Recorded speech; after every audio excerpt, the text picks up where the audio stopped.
जो मनुष्य कुपथ्य नहीं करता है, सुपथ्य का ही सेवन करता है, वह धीरे धीरे रोगों से मुक्त हो जाता है। रोग फिर उसे अपने चंगुल में फंसा नहीं सकते। ऐसे ही जो पुरुष धर्म और सदाचार का निष्काम भाव से, कर्तव्य बुद्धि से, श्रद्धा पूर्वक पालन करता है, वो धीरे धीरे पाप से भी मुक्त हो जाता है, पाप की वासना से भी मुक्त हो जाता है और उसे तत्वबोध हो जाता है। मैं देह नहीं, मैं इंद्रिय नहीं, मैं मन नहीं, मैं बुद्धि नहीं, मैं चित्त नहीं, मैं अहम भी नहीं, क्योंकि यह सब प्रकृति है और मैं प्रकृति से विलक्षण कूटस्थ चैतन्य प्रत्यगात्मा हूं। इस प्रकार का जो बोध है, ये संपूर्ण पापों का सर्वोच्च प्रायश्चित है। परीक्षित जी ने कहा, महाराज आपने तो ये साधन अपनी कोटि का बता दिया। सामान्य कोटि के जीव, उनका तत्व ज्ञान कैसा होता है जानते हैं? इस समय सबसे सस्ता तत्व ज्ञान है। हर चीज महंगी हो गई और हर चीज मिलावटी हो गई। सबसे सस्ता तत्व ज्ञान है। कलयुग में तत्व ज्ञान की हालत क्या है? गोस्वामी जी के शब्दों में,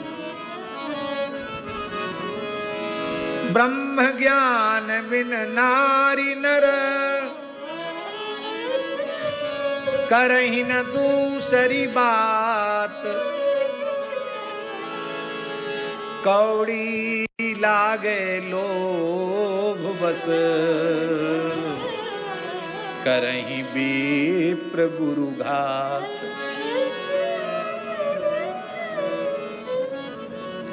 एक बात सुनकर आपको बड़ी हंसी आएगी। एक बड़े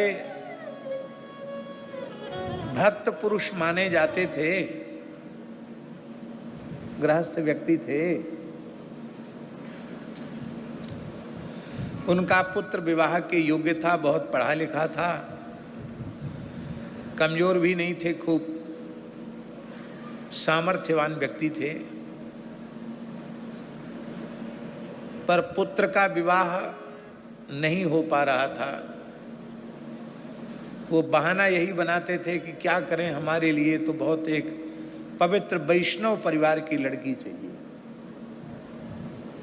हमारे घर में ठाकुर सेवा है, संत सेवा है, ये है वो है, तो बहुत संस्कार वाली लड़की चाहिए।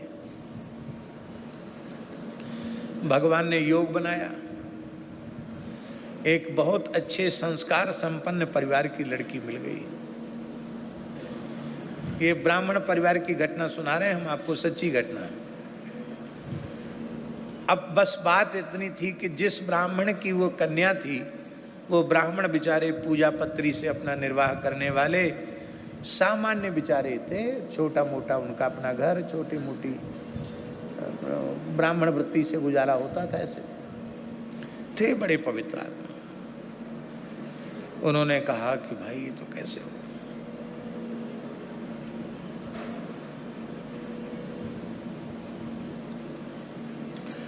बीच में एक कोई मध्यस्थ थे, स्वामी जी के जैसे कोई अच्छे महात्मा थे, वो मध्यस्थ थे। उन्होंने कहा भाई तुम्हारी समस्या है कि तुमको अच्छे कुल खानदान की बेटी नहीं मिल रही है, और तुमको समस्या है कि तुम गरीब हो, तुम किस घर में अपनी बेटी दो।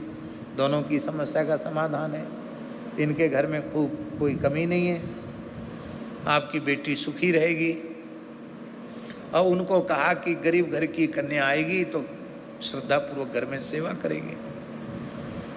पर वे बिल्कुल बदल गए। बोले इतना तो गाड़ी तो चाहिए ही, इतनी बारात आएगी उसका सत्कार होगा, इतना सोना चाहिए, इतना अमुक चाहिए, इतना तमुक चाहिए। तब मध्यस्थ जो महापुरुष थे, उन्होंने उनसे कहा कि आप तो भगवान के सामने रो रो कर बोलते कि न धनम न जनम न सुंदरीम कवितांबा जगदीश कामये मम जन्मनि जन्मनीश्वरे भवतात् भक्ति रहितु की त्वयि। आप तो भगवान से कहते हो अर्थ न धर्म न काम रुचि गति न चहो निर्वाण, जन्म जन्म रति राम पद यह वरदान न आन। बोले स्वामी जी आप महात्मा हो, आप नहीं जानते हो। ये व्यवहार की बात अलग है, परमार्थ की बात अलग है और व्यवहार की बात अलग है। वो कथा वार्ता सत्संग कीर्तन ये तो परमार्थ की चीज है, परमार्थ तक ही सीमित है। ये व्यवहार है, इसमें आपके विचारों से मैं सहमत नहीं हूं, क्योंकि मेरी भी प्रतिष्ठा है। मैं तो उसी घर में अपने बेटे का संबंध करूंगा जहां से हमारे स्वरूपानुरूप कुछ माल पानी आवे, दान दहेज आवे। ये सच्ची घटना है। ये हम क्यों स्मरण करा रहे हैं? ये इसलिए स्मरण करा रहे हैं, मनुष्य का सत्संग, मनुष्य के ज्ञान विज्ञान की बातें ऐसी हैं, वो उतनी देर तक सीमित हैं जितनी देर तक वो कथा कीर्तन में बैठा है। बाकी व्यवहार में झूठ बोलता है, छल करता, कपट करता, बेईमानी करता। ऐसे ज्ञान से क्या सिद्ध होगा? मनुष्य सोचता कि हम दूसरे को ठग रहे हैं। अरे दूसरे को बाद में ठगता है, पहले स्वयं ठगा जाता है। सच्चा सत्संगी पुरुष वह है, ये वाक्य लिखने योग्य है। सच्चा सत्संगी पुरुष स्वामी जी वो है जिसकी व्यवहार और परमार्थ में एक रूपता हो जाए, जिसका व्यवहार और परमार्थ दोनों एक हो जाएं, वो महापुरुष है। महात्मा और दुरात्मा का कोई अलग से प्रमाण पत्र थोड़े ही है।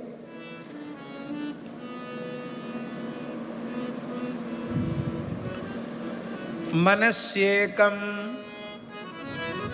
वचस्येकं कर्मण्येकं महात्मनाम्। मनस्यन्यत् वचस्यन्यत् कर्मण्यन्यत् दुरात्मनाम्। मन वाणी क्रिया में जिनकी एक रूपता है वे सज्जन हैं, वे साधु हैं, वे महात्मा हैं। जिनके मन में कुछ और है, वाणी में कुछ और है और व्यवहार में कुछ और ही है, वे चाहे जितनी सुंदर वेशभूषा बनाने वाले हों, वे तो असत पुरुष ही माने जाएंगे, सत्पुरुष नहीं माने जा सकते।